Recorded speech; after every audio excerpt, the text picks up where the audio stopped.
niveau de la Banatiazen. Donc nous avons un programme donc, de réhabilitation, aménagement et captage de sources de 370 sources à travers la wilaya. Donc ce projet est donc, un taux d'avancement de 65%, si ce n'est pas les derniers intempéries qui nous ont un peu retardés, mais son achèvement donc, est programmé durant la période d'étiage. Pour la Banatiazen, donc la DERA, nous avons 11 captages de sources. Donc, 4 à Ergen, 1 à Aguacha et 6 à la Banatiazen. Donc, nous avons 7 qui sont réalisés. Donc, il nous reste uniquement donc, 4 qui seront donc, les travaux sont en cours et le rachèvement sera donc, est programmé pour cet été. Donc, par rapport à l'intervention de M. Hamoudi, qui a donc, dans son intervention émis la problématique de l'assainissement au niveau du village au niveau d'Arrêt. Donc le taux de raccordement de l'assainissement au niveau de la wilaya est de l'ordre de 90%. Donc nous avons un peu un retard dans ce sens. Ce réseau d'assainissement de ces localités, donc, il y a une étude, elle est programmée, donc répertoriée plutôt. Pour 2024, nous avons sollicité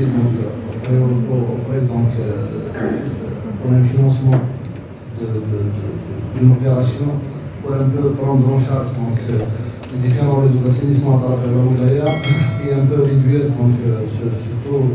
ce taux de raccordement, plutôt le revoir à la hausse. Et néanmoins, quand il s'agit d'une priorité qui est de l'ordre d'un TH ou la priorité extrême urgence, la commission MTH avec la cagnotte du budget de Wilaya ou la MBCD, on prend en charge à travers ces financements. Pour la source Tinzer, je vais expliquer que la source Tinzer, à l'origine, ce captage a été réalisé lors de l'ère coloniale pour la station hydroélectrique de Bouhani. Donc c'est effectivement, c'est un captage de source de 30 litres seconde, 30 litres seconde, donc c'est l'équivalent de 2500 mètres cubes jour. Néanmoins, donc, il y a des captages de sources au même niveau qui sont déjà réalisés, captés au profit du village de la commune de Bouhani, notamment le village de Donc ce captage réalisé de l'ère coloniale, il passe par la station hydroélectrique et on le récupère au niveau de la station de Tereolili. La station de Tereolili, c'est une station de déminéralisation. Pourquoi? Parce que l'eau elle a une salinité, donc elle a besoin d'être déminéralisée pour être après distribuée. Donc cette station, elle est en réhabilitation. Sa réhabilitation est en cours. Donc sa capacité de production, c'est 2500 mètres cubes par jour. Donc aucune goutte ne sera déversée à la nature. Donc elle sera pompée directement pour les localités et Bourni et Dayan Tabara qui sera destinée pour la commune de Bourni.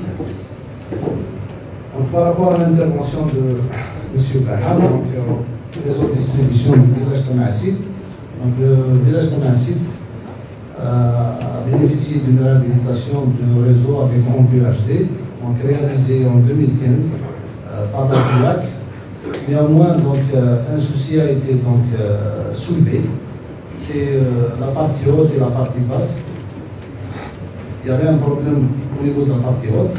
Une commission a été s'est déplacée sur place. Nous avons préconisé des solutions où le PAPC a pris en charge une conduite qui va un peu équilibrer, permettre une meilleure gestion efficace pour ce réseau et pour faire acheminer l'eau pour tous les citoyens de ce village.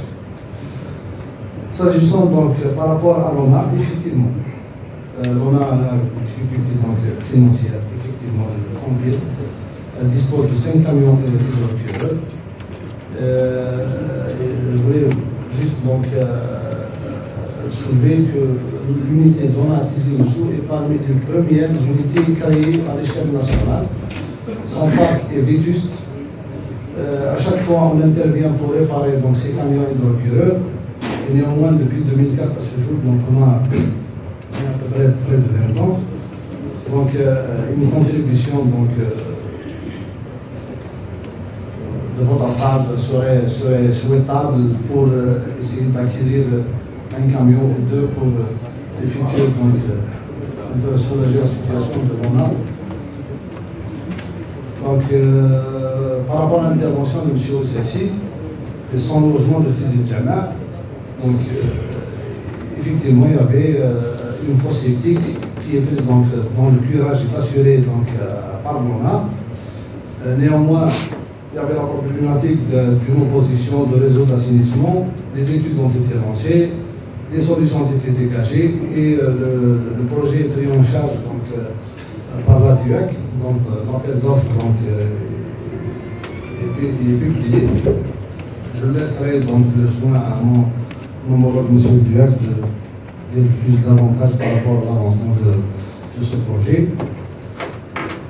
Les 60 logements de Lilten, les 23 logements de Lilten, pas 60. Donc la commune de Lilten, c'est une commune gérée, son AOP est gérée par l'APC. Exclusivement, elle est alimentée par les captages de sources. Donc elle présente un potentiel important donc, en matière de ressources, donc de sources. Nous avons dû trouver des difficultés avec les villageois, donc pour trouver un consensus donc, pour alimenter ces logements.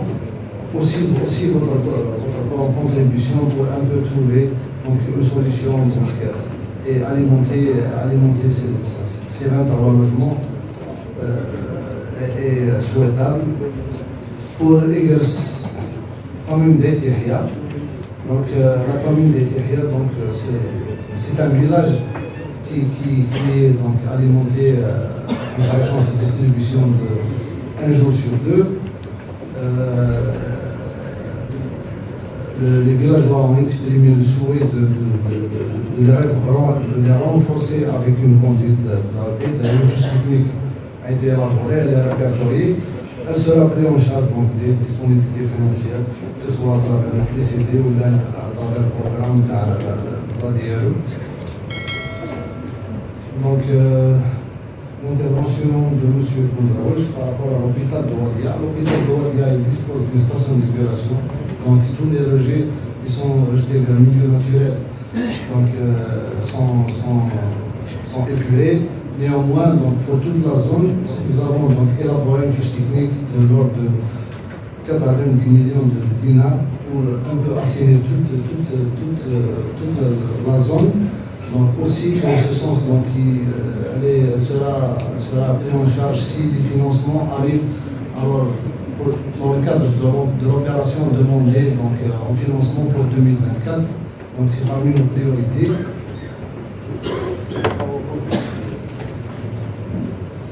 Pour le réseau d'assainissement de Toulhaj, donc on s'est déplacé avec la commission hydraulique de l'APWI sur place. Donc ils ont demandé un château d'eau et un réseau d'assainissement. Donc le château d'eau, le village dispose de 2 châteaux d'eau. Uniquement il y a trois habitations qui ne sont pas touchées par château d'eau.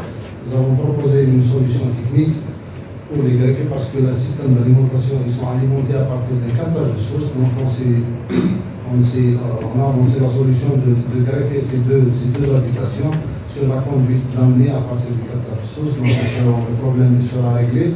Mais moins il dispose d'une capacité de stockage assez satisfaisante. Pour le volet assainissement, ce qui a été pris en charge, donc il dispose de réseaux d'assainissement. Néanmoins, donc le village ancien, il est perché sur la hauteur du massif du Jura,